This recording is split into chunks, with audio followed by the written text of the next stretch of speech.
to the neighborhood where it feels like your childhood. Your friendly neighborhood guy gives it her all, bringing you the local haul. All kinds of comics, classic and new, Marvel, DC, and indies too. Readers and creators in unity.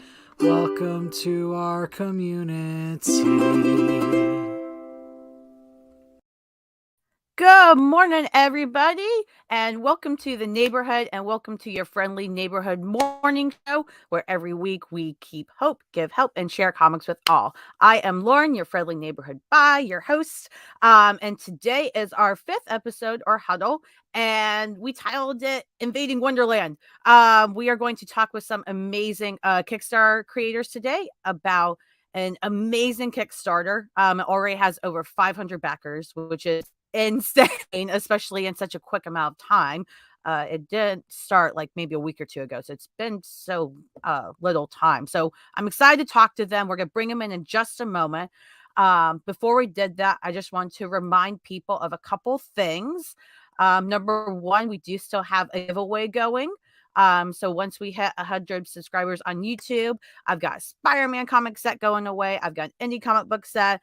So if you guys want to be entered to win, you just have to follow the Twitter, like and retweet the post, and just make sure you're subscribed to the YouTube so you can see some cool stuff. Also wanted to hone in on our poll this week. At our poll this week of which neighbor out of these comic characters would be stealing everyone's newspapers and hoarding them.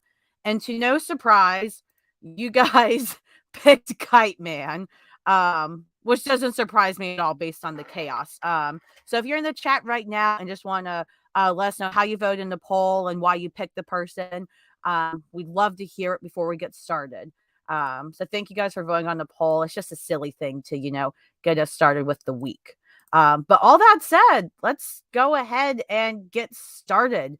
We're going to skip the quick neighborhood check-in because I just want to bring on our guests today. So I'm going to go ahead and bring in Travis Gibb and Rob Multari. How are you guys? Good. How are you? Hey. Good, so I heard that we're supposed to, nudity? Like, are we supposed to be nude? Because I did not sign up for that. I mean, I could be gay, but I've got to I think there's like an application for the wife. I don't know how exactly how it works. I've never asked her, but I assume there's some sort of form. No nudity. It's too early. That's for the once a year after hour show. Okay, all right. The after party. Yeah. Or like when we have the neighborhood barbecue, because what happens at barbecue stays at the barbecue. You have strange barbecues. Normally, look, what happens in the South and North Carolina, it just stays there. Don't worry about it. We have that same saying with camp. What happens at camp stays at camp. That's true. Well, it looks like we got another awesome creator of y'all's from this great Kickstarter. We got Mr. Chuck. How are ya? Hey, what's up, guys? I'm doing good. How are you? Good. Thanks for popping in, man. Oh, I'm so excited to do it. Sorry, guys, for being late. You know what? It's still early for me. I tend to stay up late. What's the time? That's early still. Yeah, I mean, it's even about early 5 for minutes us. ago. Everybody's here last second. Still, making sure they have the right pants on if they're wearing pants. So it's fine, dude. Don't worry about it. Perfect. Nobody I was like, wait, people do streams in the morning now? Oh, okay, yeah. I'll be right there. Sorry. Yeah, we're kind of one of a kind here, but Travis, you're kind of you're one I guess in charge, for lack of a better, of the Kickstarter, even though there's a gajillion creators on it. Tell us about this Kickstarter we're talking about today. What is Invading Wonderland? Yeah, so last year we did a book called Cthulhu Invades Oz. Well, actually, the end of 2020. And this is the sequel. It's Cthulhu Invades Wonderland. It's a direct tie-in. It's an anthology. We take all the characters of Wonderland and we invade. We'll take all the characters of Wonderland and then add Cthulhu and see what happens. So, it splits the world. Some people go mad. Some people want to fight Cthulhu. So it's an epic tale that combines everything. It's a very, very cool. I've got 70 plus creators. We've got 34 stories in it. It's pretty crazy. Ooh. That is a lot. I can't imagine trying to coordinate all of that, like with that many creators at once, like different time zones alone, different creative patterns and structures, I'm sure. Rob, what is your part of the book for people that don't know? Are you a writer, an artist? So I am a writer. I wrote the story, the Frumulous Bandersnatch, and it's a Awesome. short, very action-packed epic, if you will. Nice. I like it. I think that's actually that's a big market for a lot of fans of stories that have to do with that. Well, I mean, the Bandersnatch, being a beast, doesn't really have a whole lot of like talking points. It's more girls and girls, so I put it into like a poem form, kind of like the original Bandersnatch poem that was in the Jabberwocky story, which was odd in itself. It was a poem inside of a story inside of a story. So I kind of played a little bit towards that, making it like basically the narration was a poem reading the tale of so basically it's the Bandersnatch meets up against a Shoggoth, and then just crazy action happens from there. That's awesome. What's even I love cooler about it, Lauren, there's something actually cool about it because he's being humble. He writes a very successful, more successful than all my books, called Nightwolf. He kills it consistently. Just raised over 10 grand on his latest issue 6, hitting 10 grand consistently because people love his stuff. So he brought the whole team over to our book. So it's not just Rob like going, I'm gonna slum it with some other like indie artist, give him a bone, with my greatness. No, he was like, I'm going to bring my A teams, and brought them all into this book to do Bandersnatch. So, I mean, it's a big deal. That's really freaking awesome, especially because like you do have your A team that you can bring in, so people can really expect this isn't just an anthology with like, cheesy little stories, and this is top-notch quality stories. You're getting them all in one book, it sounds like. Oh yeah, there's a ton of amazing teams, and thank you, Travis. I appreciate that. But there, I mean, I would say there's like even stories like, art out there in this anthology. That, I mean, this whole thing is production is, it needs its own like, spotlight in general, because it's, the idea is brilliant, the stories are amazing, the characters are awesome, the character designs. I mean, Chuck's, is gorgeous. Like Chris Madd's, the art on that, spectacular. Thank you. That's awesome to hear. And Chuck, so what's your role in this? What story are you a part of? All that great stuff. So I'm a writer and I'm an editor. So I am writing 2 pieces, and then we have a wave of proofers, and these proofers go over and they proofread every single comic or every single story, and then the amazing Heather Gibb and I go through afterwards and kind of make sure that everything looks well, that it all works together, and that the whole thing flows together rather than focusing on singular stories. And then from there, I also had 2 of my own stories to contribute as a writer. I've got The Caterpillar with Chris Madd, Shauna Madd, and William Wolford, which I'm so proud of that piece. And then I also have an amazing story with the Bag Brothers, where we're dealing with Alice and her own madness. Ooh, I like that. I'm already in Tonga, especially dig that story because I like seeing the psychological warfare, especially in Alice's point of view. Yeah, actually, with both of my stories, you're going to see a lot of that. That's something that I really dug about this story, Madness over top of Madness, because it's already in Wonderland and it's a major part of Cthulhu. So I felt like that was something that I really got to play with an awful lot. Yeah. And whichever one of you wants to jump in on this. So, who or what is Cthulhu? For those that don't know who this great being is. No one knows. We notice it's sold a lot, so we just add it to the cover, and people seem to buy it. We don't really know. Cthulhu is the dark, deep one. So in H.P. Lovecraft, he is this crazy madness god who's coming in from the stars, who when he gets here, everyone's going to go mad and he's going to devour the world. So he is this crazy thing. And everyone knows who Cthulhu is. They may not know his name, but if you've watched Rick and Morty, which is pretty much everybody in the planet, you saw him at the end of every episode. He never appears in any episodes, but he's at the end of the opening credits every time. But H.P. Lovecraft has been around forever doing all sorts of stuff. But we don't just, to answer Ballyrock, is that how we say it? Yeah. Yeah, to answer that question, yes. We have other characters, like, for instance, not only my creator, I do a story. It's a Red King versus the King in Yellow, which is an H.P. Lovecraft story. We have, the Shogun. You have somebody in yours, right, Rob? What do you got? Shoggoth. We've got a whole bunch of Cthulhu mythos in there. From cultists to all sorts of crazy stuff. I've got the Migos in mine, the little insect creatures. So yeah, everyone did a lot of research to really try to bring as much of both Cthulhu and Wonderland into this thing and the best parts of them. So yeah. So yeah, yes, I think it's gonna show.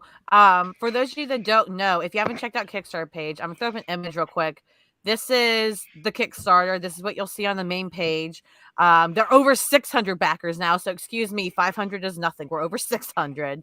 I mean, that art alone. So the little video clip before you hit it, that is from the cover, of course. How do you guys decide on what gets to be the A cover? Like, I don't know if I'm allowed to ask that because I don't want to like start anything, but like, how do you decide what's the main cover of a book? I randomly decide. It's unfortunately not a deep concept. The A cover is actually the easiest one, right? So the A cover, I try to get something, that's iconic. He does a very clean style. So he did one of our covers this is the Oz one. So it's the same artist who did both. And as you see, it's very clean, so I wanted something very clean and cartoony. In Cthulhu Invades Oz, we did like an illustration one, so it felt like it was on an old book. But you need a certain artist to do that. We didn't have that in our portfolio this time. So we made him the A cover, and then we did a virgin cover to kind of make it special for number 2. That's for Oz. Those are the 3 for Oz. So see that classic. Yep. So that was our A cover, was the classic for that, and then we used him for B. And then our hardcover, which is our limited edition one, that is always hand painted by a guy named Kyle Willis. But what he does, he lays it out on a mat, actual pages from Wonderland or Oz or whatever he's doing, and then he paints on top of it, which is really cool. So I can actually maybe show you here. So what he does is, if you look close, you can see. Get really close. See the text, the little text that you can see? So the text kind of bleeds through, and even like this little picture of Dorothy right here. So that's the same thing. He does it on the canvas of that, which is really, really cool. And this is a weird thing that I do. I don't know why I do. I'm like, don't buy the cheapest copy you can get. I want I want a mid-grade to high copy of Wonderland or that Oz Destroyed. Don't just buy the cheap 99-cent one. I want to know that we have high quality. But yeah, it's beautiful, and he does a great job. Yeah, I'm really excited about all these covers. And since we're talking about the covers, I'll put up here. So these are some of the covers you can get for this one, the Wonderland one. And I love that you draw him in such a way that, like, he reminds me of Swamp Thing a lot. And the second cover in particular has more of a horror vibe with the blue background and such, and you got the Wonderland characters running away. Like, these are just all genius concepts. Like, how many pitches did you have to go through before you narrowed it down to these 3 covers? We had a few. I mean, people sent me covers from the beginning of things that they want back, and most of them are in the book as pinups, so we use them as pinups. But you really want something with a decent amount of cast, on the front, or if it's not a decent amount of cast, something iconic. So, when you look to the one to the right, the falling down the rabbit hole, if you watch the Alice in Wonderland movie, it's just such an iconic scene. So recreating that was really good. And then actually the one for Neverland, that was someone's audition to get, not Neverland, Wonderland, the middle cover, the Virgin. he did that as a submission to get approved to be in the book. So he was just like, oh. And I was like, all right, your art's good enough, and I love that cover. Let's do it. Let's He's like, I brought my A game. It's good enough. That's awesome. And Chuck, I really like that you mentioned because a lot of things with anthologies is that if you read anthologies, some anthologies are put together in such a way that it does seem more seamless between stories. Whereas other anthologies, it's like you get one story and then the next one's a completely different thing. So I like that you mentioned that as an editor, it sounded like you and Heather were so big on making sure it felt a bit more seamless. What made you want to do that approach instead of just here's a story?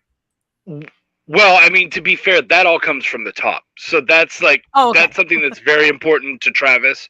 But it's important to us, too. Like, whenever I went out and I talked about Cthulhu Invades Oz, I would always tell everyone the great thing about this book is that, A, it's one story. So, yes, it's a bunch of short stories, but they all tell one larger narrative. But the other amazing thing about this book is that whenever you're a part of an anthology or whatever, you flip through that anthology and you go, okay, which is the story that is not that my story is better than? Like, you want to like look for that weak story so that you can go, oh, okay, cool, I'm good, and you can't. I can't usually find it. Like, I've not been able to find it in these books. And that's a little anxiety inducing, but it's also like it speaks to the quality of what everyone is doing in here. So yeah, we have all gone over these stories and gone over what everyone is doing many times by the time it gets to you guys. And so yeah, the story itself and how it's presented and everything, it is going to feel seamless. And that's just because that's exactly what we want to bring to you guys. Yeah, absolutely. And I think that helps a lot of people get into anthologies, because I think sometimes, anthologies put people off because of the separation. And Rob had a guest there. She's adorable. Sorry, I got distracted. But yeah, so Travis, what were you looking for? Like, what were some of the general themes and such you were looking for in the stories for this book, for this anthology? So one of the things, that I guess I didn't explain earlier, which I think is really important when you're talking about the Cthulhu Invades series, it's one story, Lauren. It's an anthology, but it's one story. There's a beginning, middle, and end, which is very cool. So when I was looking for a story, I kind of set a basic, here's the story, like in a paragraph. Your story needs to fit these quotas. So for Wonderland, you need to pick between being loyal or mad. So you need to like embrace Cthulhu or go against Cthulhu. And we need to tell stories about that, building up to a big war between, the loyal and the mad characters of Wonderland. So when I was looking for stories, they had to fit kind of that mold to be able to tell this one narrative. Because I'm taking everyone's individual story and making it one big giant story. That's what's kind of special about our anthologies is not only is it an anthology because there's different art styles and different writers and different stuff, but it's also one narrative when you get the book. We did really well on that in Cthulhu Invades Oz. And, people came back and really wanted to be part of this one once they saw it, because you don't get it until you see it, right? You got to read it and go, oh, look at how he did it. Look at how that all came together. So we've been killing it, and we've been working our butt off to make it as best we can. Yeah, and I think it shows. I mean, again, you have over 600 backers, all this cool stuff. What can people expect to get from this campaign when they back it? So that can be rewards. That can be. I know you guys have talked already about the quality of this book is huge. Yeah, I guess I can answer that. You get 200 plus pages of content of various artists of people who work in the indie. If you're starting out in indie and trying to figure out who you like, this is a great book for that, because we got people from Source Point Scout, Mad Cave, Aftershock, Mycosa, Antarctic Press, Scout, all these indie publishers. I've got some of the best from here. I've got Brian Hawkins. I've got I got Rob Multari. Who else I got? I'm trying to think of all the people. Matthew Cudd. I've got Russell Nolte, Stan Yak, Chris Mad. We've got we've got some of these names who are iconic in that market, you know. So if you've been reading indie comics, or, you know, it's kind of like a hybrid of the best of the indie publishers and the best of Kickstarter, kind of mushed into one to put out this book. So you're going to get some really high quality stories. You're going to get one narrative, which you've never read before, which I think is really cool. The other thing is we've got all sorts of really cool ways of doing it. We have signature options. So the whole back of the book has a signature page, which is really cool. So if you go to cons, you know, there's these signature pages in the back that we've designed. See them? So you can get it signed by all the individual creators who are part of this, which is really, really cool. Which is something we're very proud of and putting together. So there's all sorts of really cool things that we've done to make it special, make it intimate. And then beyond that, we've partnered with 2 other campaigns to give you extra special awards. So if you back Cthulhu is Hard to Spell, Russell Nolte's book, which is also a big masterpiece, which is over 700 backers, you know, and about the same amount of money as we have, you can get a bookmark that has both of us. If you back Rob's book, the Nightwolf book, we have a really cool print. If you're big into He-Man, like it's his character Nightwolf riding the Bandersnatch, and you can get that as a print. So I'm going to pull it up for you so people can see it, because this is really freaking cool, you guys. Like this print. I mean, it's freaking huge. Like that's really badass. So we want to encourage you to, you know, check out other people's campaigns and other people's stuff. But yeah, you get that really cool print. It's going to be a nice 5x7, nice little glossy print, which I think is really, really cool. And I love everything about that. I love it. I think it'll be a T-shirt. I'll probably steal it. You know what? Yeah, I was actually talking about it. We should throw that on a T-shirt. That would sell like hotcakes at cons. I feel like you go to a con, you show people. They're like, my full-time job is I work for a T-shirt company that sells online retail, so I can get discounts. There you go. Do this. All right, I think we should talk about that, because I would wear the crap out of that shit all day long. I think you've just, I mean, new stretch goal. Like, I don't know. Yeah. Well, one of the things, Lauren, I just want to announce, just because it just happened, we just reached 607 backers, which is one more than we had for Cthulhu Invades Oz. So, congrats. Actually, 2. We had 65. So. Congrats. And we've got tons of days left, so we're gonna blow that out of the water, but it just happened. And the rewards on this, like, just keep going, because one of the things you're doing too is that for every 50 backers you get a free digital comic. So I mean, you've already unlocked a gazillion other books for people, right? Like including Rob's Nightwolf and Cthulhu, which is one of my all-time favorites. I mean, how did you decide that, okay, every 50 backers, we're going to give you a free book? Because, I mean, that's huge. Like, you're getting, you know, over, 10 books for free now, basically. Yeah. You're getting exactly 10 books currently, I think. Right. I think it's 10. Actually, it's 13 right now. 13, okay. Lucky 13. It's actually 14, because if you go in the updates, there's actually one that we gave for free as well. Like I counted that one. That's why it's 13. That's why it's an odd number. So I, you know, everyone here, actually, it's not just me. I can't just speak.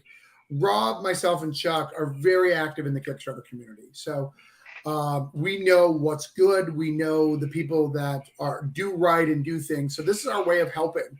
You know, because an average campaign only gets about 200 backers. So, you know, in fact, actually, that's actually our level. Most people are like 150. I'm not even like I should really low number of backers. So this helps get their name out to the bigger backers amount, you know, to the 600. Because even Rob, who does a great book, you know, an anthology has so many people in it. So everyone's fans comes over. So it gets these high backer numbers. This allows us to get that work out there so more people can discover Nightwolf for the first time, and hopefully, if it's not this campaign, the next campaign, try it out. So we ask as many of our friends as we can to help them, and even Rob. Like, I just gave Rob Granite State Punk. Lauren, I know you're a big fan of that. Mm-hmm. If you back at Nightwolf, you get it. It's what is it? How do you get it, Rob? What's the level of it? You just got it back. That one's available and ready to go. So you just got So you just got to back it and you get it for digital. Yeah, which is really cool. And my other thing expired. You know, we kind of help each other out to grow each other's brand and, portfolios of just helping people get stuff, and we want people to read these awesome comics that we all enjoy.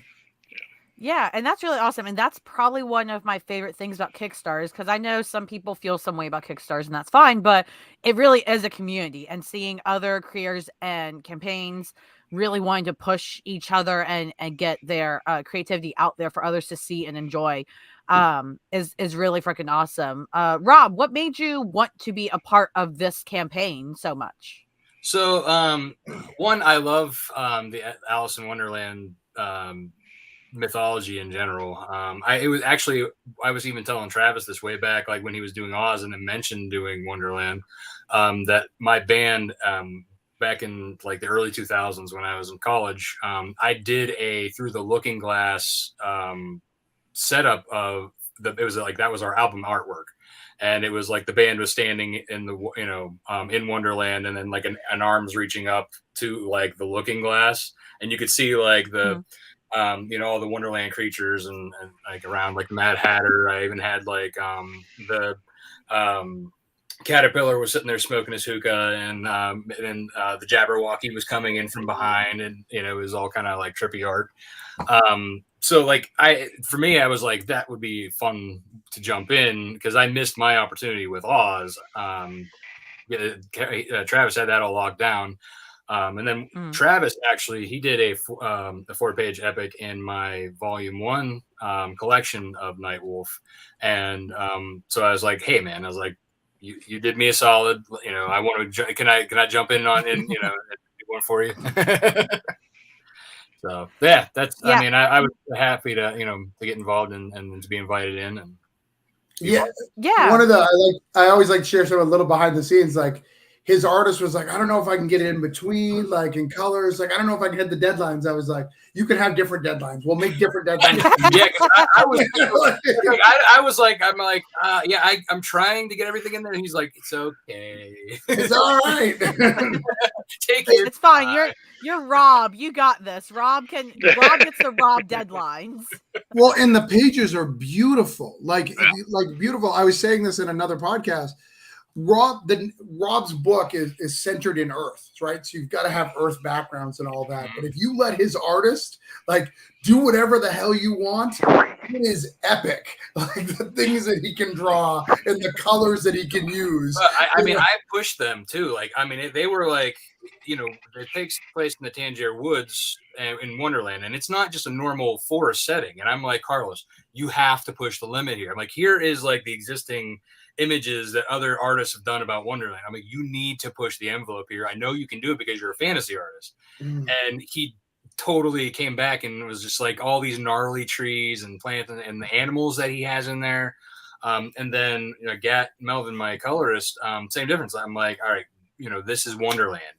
Don't be afraid to just color this thing like crazy, and and even like with that crossover print that we were doing, Carl, like I just gave Carlos like just one thing. I'm like, listen, old school He-Man, go, and then the only thing Travis said was add a mushroom. It's Wonderland. Just put it in there somewhere, as long as there's a right, mushroom, exactly. No one will know where you're at if you don't have a mushroom. This is an Eternia. I love how a mushroom defines Wonderland. Like all the crazy shit there, and all the characters and all the insanity. Mushroom means Wonderland. It might as well be Mushroom Land then. I don't know. Like, so how much of and any or all of you can answer this. How much of like Tim Burton's Alice in Wonderland versus the original book versus like the Disney film? How much of all those different versions of Wonderland and such influence your part in this book? So the thing is that we can't necessarily let a lot of the newer stuff. I mean, it can influence, but we can't really necessarily point to it too much because legalities. I will say that I had some moments where I played with it a little bit. Like as the Caterpillar, someone asked for his name, and he's a very the way I've written him, he's very like pseudo philosopher sort of thing. And so they're like, what's your name? And he's like, man, what's in a name? I've gone through all these names. And then I started mentioning all the different names that you found in all of the different Alice in Wonderlands. And so just kind of having some fun with the fact that this has happened lots of times, but everybody renames them. Right? So you can kind of make some little, like, some winks in that direction, but you really can't, like, directly use that style of art or point too hard at it, or else it does bring people down on you. So you know, it's there in the background as an inspiration. Certainly, yeah, absolutely. Yeah, same. So with the Bandersnatch, I think we kind of went closer to the Disney style newer ones, but only in the manner that it was very bestial, and like kind of bear / tiger-esque. Because like in the original drawings of the Bandersnatch, he was like this goofy looking thing, and I was like, nah, man, we're going full out, beast mode with this guy. But the one thing that I took from the original poem was the fact that it could stretch his neck out long, which is funny because like the drawing doesn't, to me, depict what the poem was like either. Like the poem made it sound more fierce than the goofy looking drawing of it. So that's kind of like why I wanted to go that direction. And he was able to extend his neck like a certain length, and I used that in the book in a manner not so much like as an attack, but more of a defensive mechanism in that respects that you don't see happening until it gets put in there. Yeah, that's a really cool specific thing to hone on and realize how important that is for that creation, that character. Because I would have never thought like that's a specific thing I need to book on. And you know what? It's funny. It reminds me how like you stuck your neck out to get in this book. You're like, please, put me in this book, guys. Right, exactly. And it just, I don't know. I guess it just shows that you can be inspired by the past versions and stuff, but you can also put your own twist on it and really hone in and make it yours. So that's cool that you are able to do that. And I wanted to ask Rob, because we mentioned it so much with your Nightwolf and such. What would Nightwolf actually be like if he did get to invade Wonderland himself? Probably just as confused as he is right now. So like to kind of give you the premise of Nightwolf, it's a story about a young man who finds out that he's born a werewolf and gets thrown into a supernatural war. So he, the beginning of the book is basically that he's like this high school kid who's popular, got full rides football scholarship, and he basically loses all that once he finds out that he's a werewolf. And so I think right now he's still in that like fumbling puppy stage, if you will, because he doesn't quite he's not like he's got all this like built up power that he doesn't know how to manage or use, and he's kind of fumbling through, but he luckily has somebody to train him. If he gets thrown into Wonderland by himself, I'm pretty sure that like it's going to be similar to Alice's Confusion, but way bloodier and just more, I think almost the same amount of madness. I think he probably would just go mad from the beginning, rather where like she had her wits about her and was able to maneuver. I think honestly, I think with the way, it's kind of like, how when you first get a puppy and how just wild it is. And like, one minute it'll be like nice and sweet on you, and then it'll just start chewing you up. I think that it'd be a lot of that kind of going on. Yeah, that'd be really interesting to see, especially if like Alice and Nightwolf had to meet, and Alice is like, "What the heck are you doing?" And he's just losing his freaking mind. Well, I think she probably could bring him back in, and because that's kind of like what his mentor Snowpaw does, in a manner of speaking. She is a more experienced werewolf, in like that she's 200 years older than him and has a lot of experience, and so I think like I also, probably just like being just guided around by pretty girls, right? I mean, listen, I understand. Like they get us all, so that's completely fair. That's how it goes. That's why my wife's the boss. And see, it's funny. People are like, "Oh, you let your wife boss you around." It's like, no, it is completely willing, 100% willing. Happy wife, happy life, right? That's kind of like or the other way around. It would be interesting too. I mean, think about Alice as a werewolf. I mean, there's just so many things you can do if you ever decide to combine these worlds. So, Right? I mean, keep that in the back of your that head. could be fun. I mean, the three of us probably could put out a good story with that, Right. Co-writers and editor, co-writer. Yeah. I can tell Chuck's got like 10 ideas going in right now. And like he's like, that won't happen, but these 10 will. I'll have outlines on your desk in the morning. Travis, I wanted to ask, so if you could tell us a bit more about Orange Cone Productions and the other stuff that you guys do, and if you want to tease anything else coming up after this Kickstarter, what is that? How have you guys been doing with your productions, all that cool stuff? Yeah. So Orange Cone Production was originally planned to be just me, like everything I write, and then I messed that up and let a whole bunch of other people do stuff. Yeah, my wife, and then Jerome's doing stuff and all sorts of stuff. So we have a few books. We're best known for, Broke Down in Four Dead Bodies or Voodoo Nations, Expired, Granite State Punk. Cthulhu Invades is one of our biggest properties, and Holiday Spirits. So we've got various comics genres, mostly written by me, but that's starting to change in this next little realm of stuff as I start getting offers to do other stuff. There'll be more room in the Kickstarter schedule to add more books. We started off doing just like 1 or 2 books a year, and now we're doing one every 3 months, which is wow, pretty much all 3 of us. Yeah, we're doing all sorts of stuff. But after Cthulhu Invades, we have Voodoo Nations #3, which is going to be live, which is very, very cool.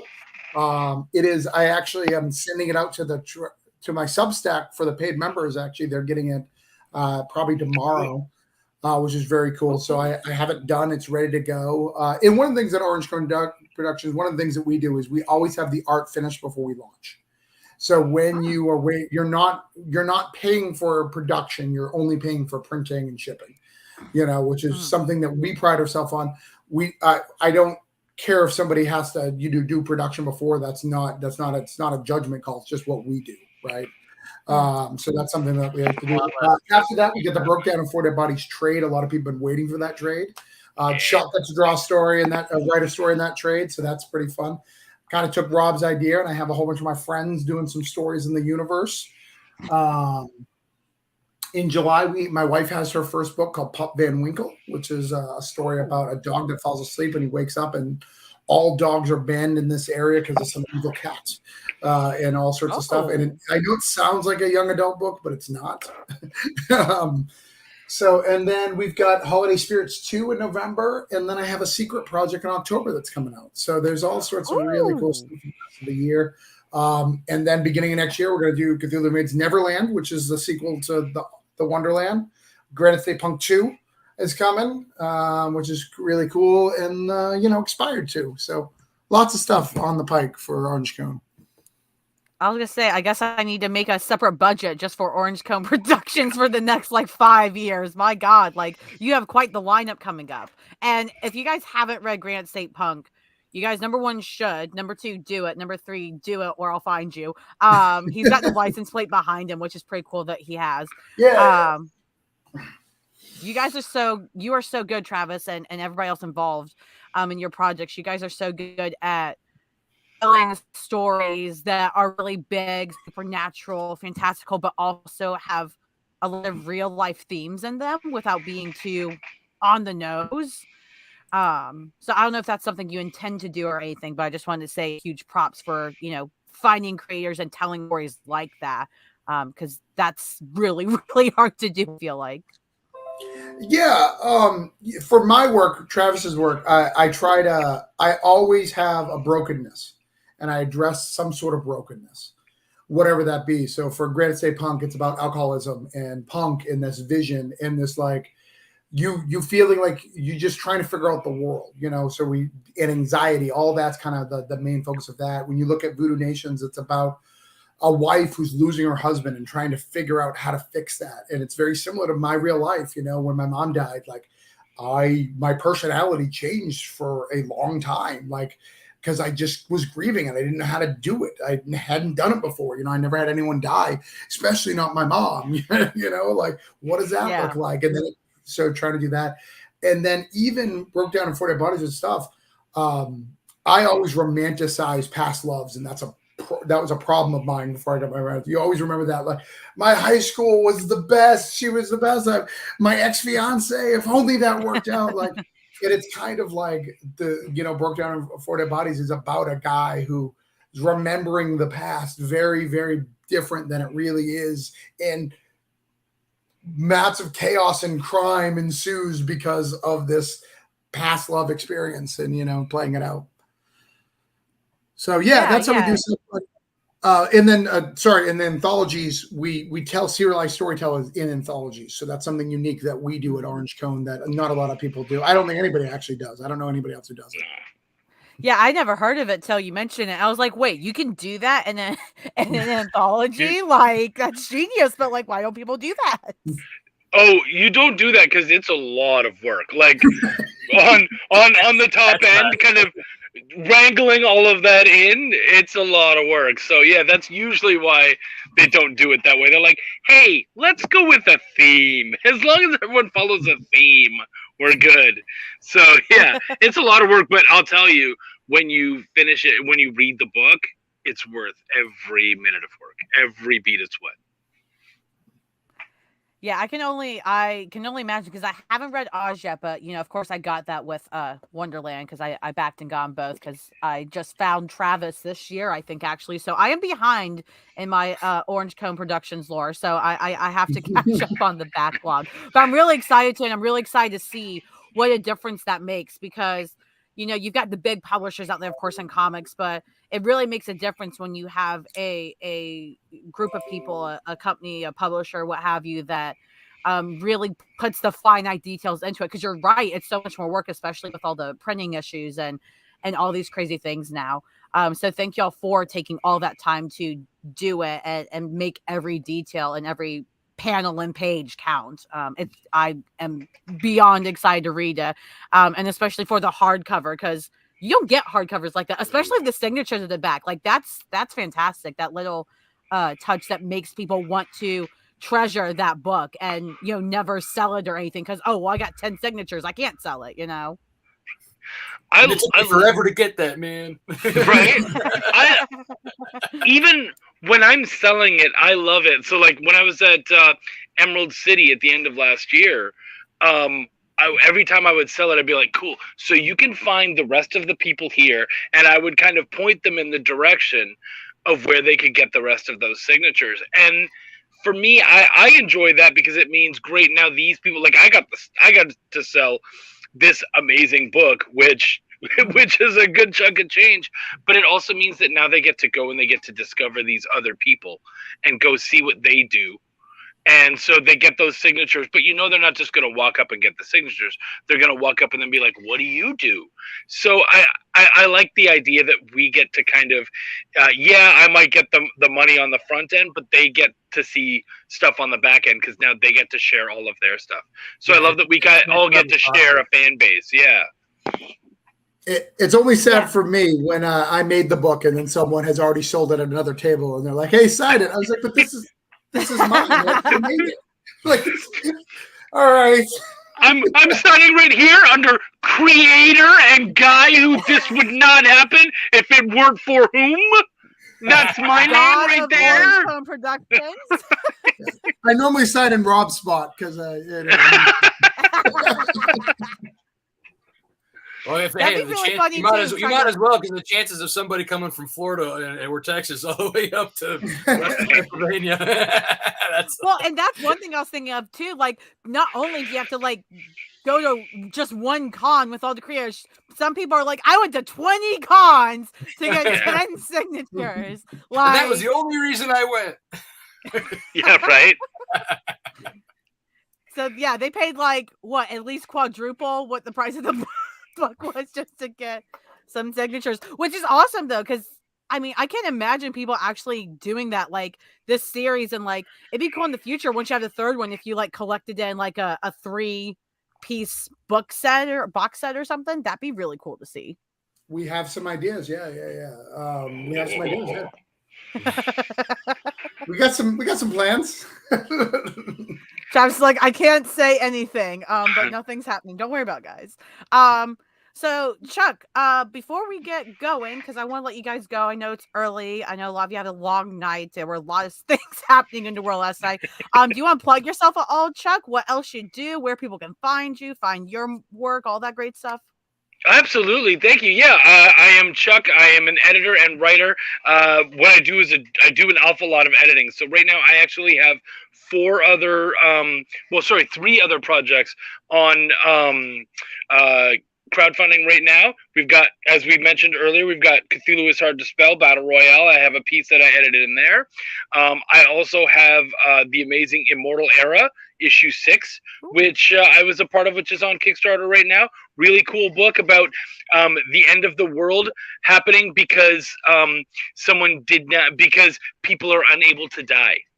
So it's a very interesting, it's a very interesting take on the post-apocalyptic landscape. I came in as an editor for issue 6, and then I will come in full-time as of issue 8 as the full-time editor for that series. And then if you guys happen to enjoy Zoop, which is another crowdfunding site, you can go to Zoop and check out the superhero epic Shuffle, which is about a young man who ends up gaining a suit that has multiple superpowers, and those superpowers change depending on his constantly shuffling music player. Ooh. Yeah. That is actually a really cool concept, and already has me, because Travis probably knows this. I'm a huge fan of mixing music and comics, like putting music into comics and stuff. So that already has me. You can take my money right now, Chuck. And they have check it out on Zoop. It's through Arledge Comics, and they've actually linked up with a lot of different indie music artists. So that's a really cool one for you to check out. That's right there. Yeah. I found it. I got you. Yeah. That's a cool cover too. I like the colors in it. The blue, not blue, the purple and the greens. Yeah, I like the logo. Yeah, the team's amazing. It really is just fantastic group. Okay, and it's got 3 days left. It's at 68 supporters. You got to get to at least 69. I'm about to be the 69. That's what's going to happen. You're welcome. I'll make my own certificate. You're welcome. Here to help. We appreciate you. That's and then, awesome. yeah. Sorry, go ahead. Else? Nothing else specifically to plug, but if you want to my own Belial issue 3 is coming later this summer, and in spring, in May, my wife's book Viscarian Tales is coming, which is an absolute amazing fantasy epic. So we have a lot of stuff going on too. You can find me, my production group, Bonfire Press on Facebook, or you can find me, Chuck Pineau, Pineau, on Facebook, on Instagram. You can find me on Twitter at Chucky Pin, and I also do a weekly show, not unlike your own, on YouTube and on Facebook Live. You can check out Chuck's Raw Reviews on YouTube and track me down and watch the show. Yes. Hunt Chuck down, everybody. That is your task today. Hunt down Chuck. Yeah. And Rob, where can we find you? Anything else you want to plug? The floor is yours. Yes, thank you. So you can find me at Lone Wolf Comics on Facebook, Twitter, Instagram, and I recently started a TikTok that I probably should figure out how to use better. Anyway, so but I'm also lonewolfcomics.com. That's my website. You can find all my characters and my information there. Quick link to the current Kickstarter that's going on right now is lonewolfcomics.com/Nightwolf. That'll redirect you to the Kickstarter page. And we just went fully funded on Friday evening, and we are still climbing. Got stretch goals to knock down. As Travis said, we have a crossover going on with him. We have a couple other crossovers going on with Daphne Lage for her Ego Raven, and Charlie Stickney for his White Ash. So there's again, trying to spread the love with the community. And it's if you guys are into werewolves, vampires, witches, demons, this is the story for you. There's a lot of crazy. This is the middle of the the 12-issue story arc that is scripted out already, and this is basically 1 through 6 was the setup, or 1 through 5 was the setup. Now, like 6 is really where you get into the nitty gritty of the action. A lot of things are going on, a lot of sleight of hand, if you will. I can't give too much away without giving up. You're getting excited over there, Rob. I can tell. You're like, I want to say everything, but I can't. So there's so much, like after, like once this issue comes out, and then like I'm just like each issue after this is like, yes, there's more. You know what I mean? Like it's the part that's like you've really been waiting for to actually, start hitting. That's awesome. And I'm going to go back to that as well. I'm really excited because I'll admit I'm more of a vampire person than a werewolf person, but this is going to be the exception. Like, I just have to like werewolves enough to hit the button in the back. So this particular issue is very vampire centric. So it's an introduction to our new vampire character. So she's she's sexy. She's, very, very seductive. And there's some great covers. But most of the covers are actually featuring her. Like usually I have like a roundabout different thing. Like this time around was like we're splashing them all over. I was gonna say you got me, Rob. I'm sold. And then you mentioned you like the hardcovers, right? So the one that Travis partook in for me was this little ditty here, and and he likes that is awesome. You can see, holy shit, you can see through it. You can, yeah. She is no longer going to have any money. She's I did want to show like the two, like some of the best pages featuring Travis's work in this. It's so good. Holy shit! See, I'll just I'll forward you guys my paycheck. How does that work? This is the same art team that does all of my stories and did the story for Bandersnatch. I call it the maxi series, like Civil War, Infinity Gauntlet. I was able to do a maxi series in Rob's universe. It may only be 4 pages, but that's all Rob can afford of me. Like I'm kind of a big deal. So like min-max. Right. Every page is one issue of a mini series, of quality. Listen, that hardcover alone had me sold, so I will be finding that. Thank you very much. Anything else you want to? Anything else you wanted to plug, Rob, before I forget and get stuck in Hot Vampire Lady on the cover and Cool Werewolf cover? I just thank you again for having me.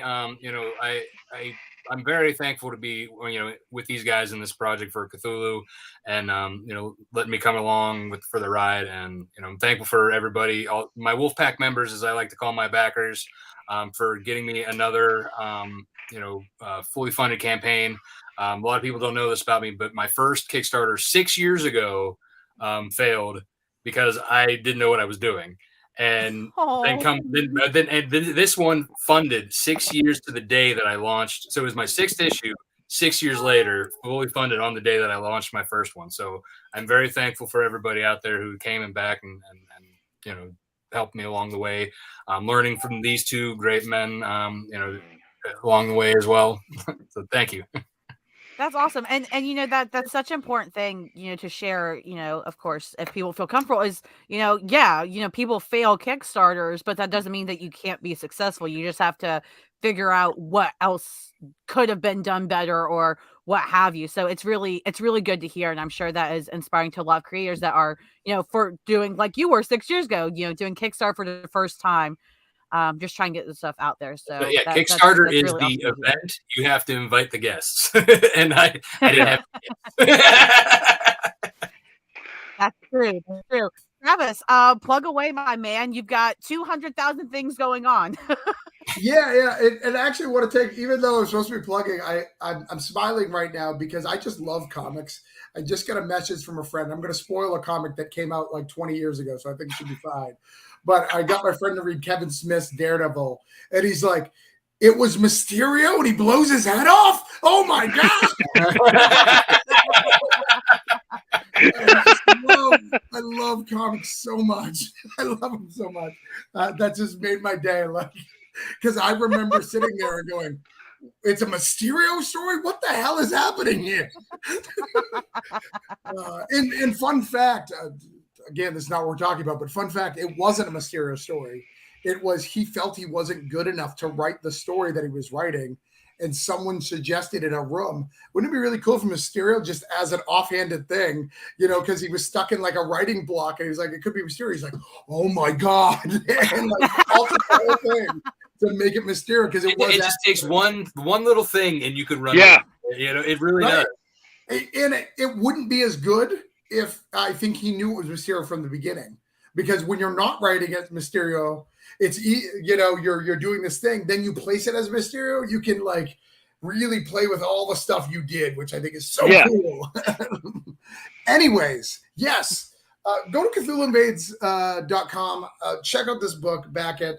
If you want to find out more about me, travisgibb.substack.com. I send out a message once a week about what's going in Orange Cone Productions or about what I'm working on. If you are a paid member, you also get access to the making of a book. I'm making a book called The World Ended in 2012, and we're doing all sorts of cool stuff. And you can get on that as cheap as $5, but you get to participate. You're going to pick my art team. You're going to be able to name some characters. You're going to be able to be part of the whole process as we build this book.